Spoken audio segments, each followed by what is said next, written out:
Cultural handshake with Demola Edo. So, how do you suggest Coexist. all the tribes live in harmony? Because the way I see Nigeria is like a polygamous marriage. There was no talking stage. They just forced everybody into the relationship, and because of that, there's a lack of trust.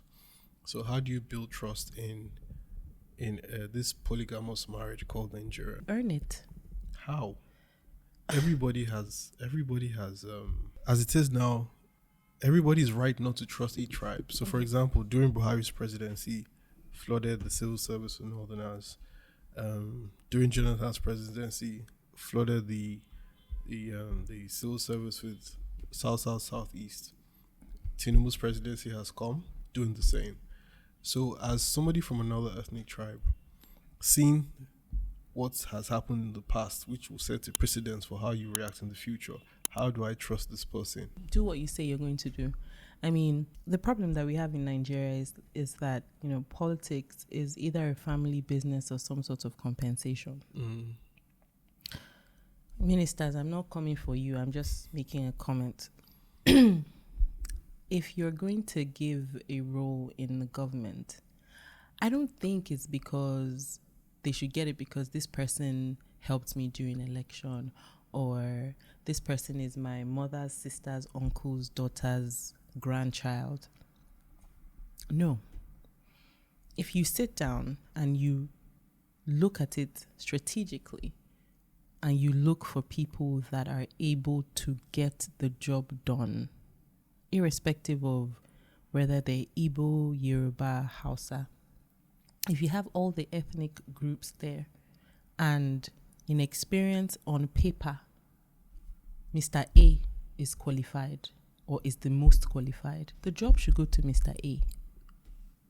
If Mr. B is more qualified, the job should go to Mr. B. It shouldn't go to Mr. A because the person that is carrying out the survey is an Igbo man and Mr. A is an Igbo man. No. That's not how it should be. Okay, we have this whole thing where they say the North has ruled, the power has gone to the North, power has gone to this place, power has gone to this place. It's only the Easterners. I said, well, we haven't gotten that opportunity. How do you feel about that? That's my next question. Why aren't they good enough to rule? Why do you think that is? I don't know. I think it still comes from the whole thing of, how the war panned out and whatnot. If you say that people are your one Nigeria, why does everybody have the opportunity to rule? And nobody should tell me about Nnamdi Azikiwe and Alex Ekweme. They weren't really given the opportunity. Alex Ekweme was a vice president. He wasn't the president of the country. Okay, so now this is a double-edged sword as well. So if you say we should get people based on competence, and somebody tells you, oh, the reason why the Southeast has not gotten a president is because there's nobody competent that has come forward. Let's leave Peter Obi. You can't. No, you have to. You can't leave Peter Obi. He is. He's. So he's, no. So if you okay. talk So about competence, I'm saying and I don't like, say okay, it's the because best way to win politics in Nigeria is PDP or APC, based on what's happened in the past. State capture. So how come in those major parties a Southeasterner has not been brought forward? That's something you should ask our leaders. That's something they should, because before Peter But you Obi don't went, see the Southeastern political bigwigs making too much of a noise. No, they don't, because I feel like they've been so subdued. I mean, the state of this country now is not, they're not looking for who is the best fit for this job. It's who is going to allow us chop. Who is going to open the road for money, whether legal, whether illegal, to flooding. Okay, how is it that during the election, there were statements that were made where, correct me if I'm wrong, either, I think it was Kwankwaso or either Kwankwaso or Atiku that suggested that, oh, Peter Obi can be my vice. But I can't. Why?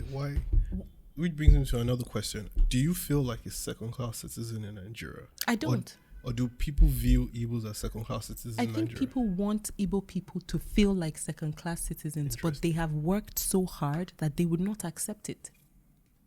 If someone works so hard, you can't make me feel how you want me to feel. I don't accept it. If I don't feel comfortable in a place where if I feel like a second-class citizen anywhere I go, I'm not there at all. So that's why they're fighting for it. So Nigeria wants the Southeast to feel like second-class citizens? I think they do. The Southeast is saying no, we're not. They feel like they've been treated as such for a long time, so and they don't want it again. Okay, so what do you think? What is the solution for this? Give them a fair chance. Why is everybody allowed to get a fair chance? Another question: Why? I have this feeling, this personal feeling. I don't know if everybody else feels that way. Well, it seems like people are afraid of Igbos. Why do you think that is? Do you feel that, and why do you think that is? I don't think that people are afraid of Igbos. I feel like people are sometimes intimidated by Igbos because they feel like if this guy gets the opportunity, he's running. He's going to. The guy is taking over. There's no stopping him. These people are. Then they hustle. Look, I have a relative. The way that this man hustles, my God.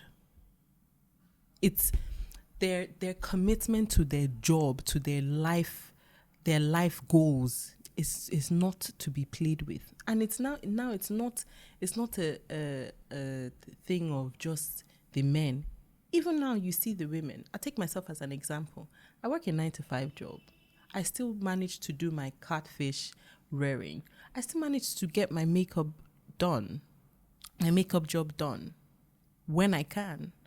It's not very easy to take up on different jobs, especially when people tell you, oh, you cannot be good at so many things. But Igbo people will tell you, no, I may not have the experience, I may not know, but I will learn it. That's what intimidates people. I don't think people are scared. I think they just think like, if we give these people an opportunity, they will most likely do the job better than any other person. I'm not saying that that's the case 100%, but it's likely that that's what people are thinking. Very few people, very, very few people would see an Igbo guy and say, I like this guy's spirit. I'm going to learn from the people that you find doing that are usually Igbos, where you have apprenticeships, where you work under somebody, and after you finish working a certain amount of years, the person settles you and sets you up and whatnot. But hardly do you see people that are willing to learn under maybe an Igbo guy